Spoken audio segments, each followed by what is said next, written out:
We're sowing baby spinach and winter salads today on Pots and Trowels, and that's brought to you with the support of Cobra Garden and Darlac.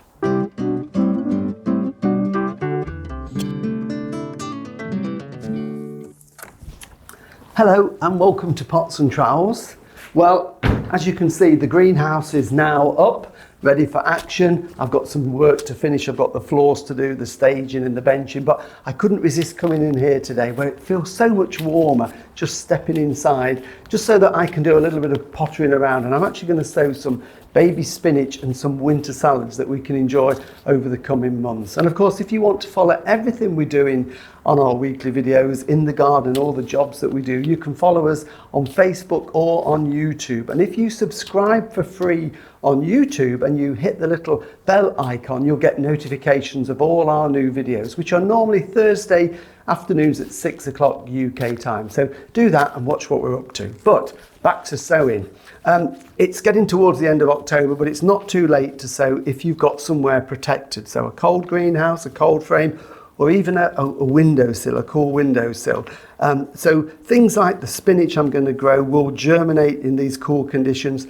And the aim is we're not going to let them mature. We're going to eat them when they're just short seedlings, just those lovely succulent baby leaves. But all sorts of things we can do, things like spinach, we can do rocket, we can do pak choy, all the mixed different types of lettuce and salad leaves that we get. But again, we're going to eat them when they're very young and immature. And they will grow quite quickly. There's still enough warmth for them. In fact, just to show you here, I've got some pak choy and spinach that I did in these just very small trays 3 days ago, and you can see they've germinated already. These were sown really thickly because the idea is that when they're only a couple of inches tall, we'll just get the scissors and shear them off, and then we can use them in mixed salads, side salads, or if we're having sandwiches, that type of thing. So very nutritious and fast growing at this time of the year. So I'm going to do the spinach. We do like spinach. I'm going to do it slightly more. Of course, you don't have to. You could do them either in trays or small pots to stand on a windowsill. Any container that you've got is suitable. So I'm going to do them in these bowls, just so we can get a reasonable amount in there, because when Jill starts cooking with the spinach, we soon get through it. And I'm just using a multi-purpose compost. You could actually use some compost you've used before. If you've had compost in summer containers or veggie pots where you've been growing potatoes and other veg, that will be fine for this, or mix it with a little bit of new, because they only need very low nutrient levels. So fill that almost to the top there, within about an inch or so of the top. And I like to firm it just very lightly, but just to get a level sowing surface. I'm a bit old fashioned, but I think it's easier to sow. So I've just got a little presser that I'm just going to go round, but you could use a plant saucer or the bottom of a glass or anything that you've got. I'm not really pushing it down, I'm just firming it slightly so it takes out the undulations, and it just makes it a level flat surface to sow my seed on.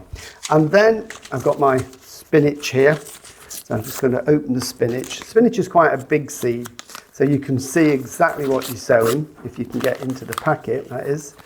And I'll put some onto my hands so you can see it there. So we can see quite a nice large seed. So what I often do in the spring, if I'm sowing them in modules, they're big enough to handle. But of course on here, what I'm going to do is just broadcast them. That means we're not putting them in rows, we're just sprinkling them.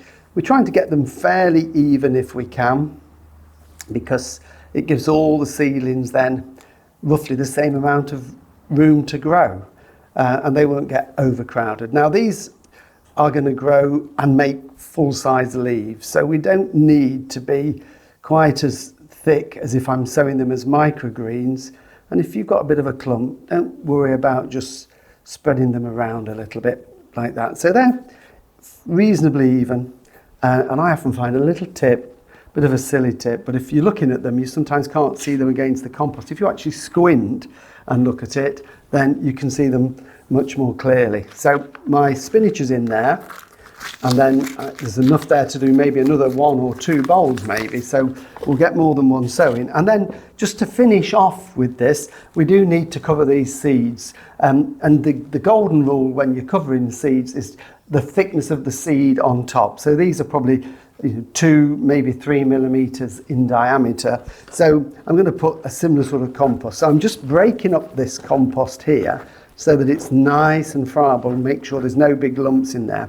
And if these were very small seeds, I would sieve the compost, but these are quite large really. So I'm just going to very carefully put a little bit of compost over there, as you can see. Just scatter it on. Try and get it as even as you can. So we're just doing it more or less until those seeds disappear, like that. They will grow through that. So 3 or 4 millimeters of compost. And that's it, they've all gone. Just level it out for a fraction, rub the compost off, give it a tap to settle everything. And then if you're sowing several pots or trays or whatever you're sowing in, put a label in it. So I now know that that is spinach. And the last thing I'm going to do is pop that there on the bench and just give it a drink, because we need to have that moisture there in order for those seeds to germinate. Now this is in a cold greenhouse, so there's no artificial heat. As I said, you could put them in a cold frame, or if you've got a little lean-to, or just a bright windowsill, but a coolish one. Nothing too hot in the house, otherwise they grow tall and leggy. And they should germinate without any problems at all. And I would expect those to be through in less than a week. As I said, these were through in 3 days. So, 4 or 5 days they should be through. And within 2 or 3 weeks, hopefully we'll have seedlings that are big enough to cut and we can enjoy them. So I'm going to sow those, I'm going to sow some other bits and bobs, and then maybe in a week or so's time I'll sow some more of the microgreens. And the idea is to get that succession and continuity so we can enjoy fresh greens, healthy, full of vitamins right the way through the winter.